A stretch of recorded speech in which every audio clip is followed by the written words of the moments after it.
Quelle est la bonne façon de prier? À genoux, avec les yeux fermés, couché, debout? La réponse correcte est qu'il n'y a pas une seule position ou un lieu déterminé pour la prière. La règle d'or d'une prière véritable est la sincérité. Tu peux croire. Dieu peut t'écouter même lorsque tu n'es pas capable de dire quoi que ce soit. Prier va au-delà des mots.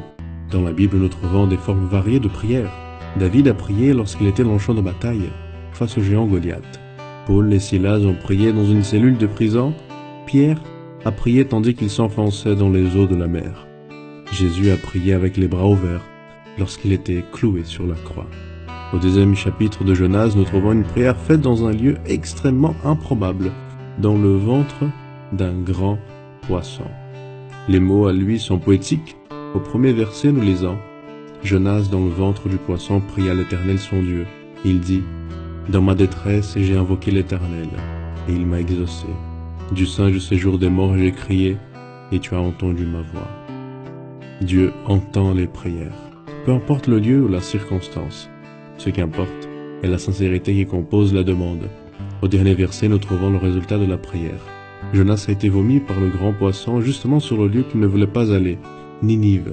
La prière, c'est ce qui a changé le cours de la vie de Jonas, et encore, c'est la clé pour la victoire du peuple de Dieu dans le présent. Tu sais, nous avons besoin de prier davantage.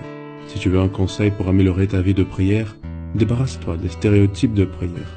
N'importe quel endroit et moment peut être utilisé pour prier.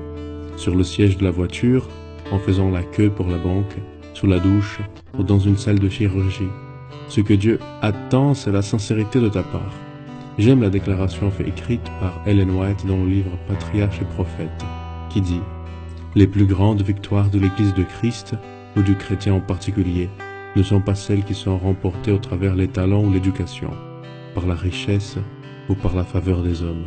Ce sont les victoires remportées dans la salle d'audience de Dieu, lorsqu'une foi pleine de zèle et agonie s'en sert du bras tout-puissant. »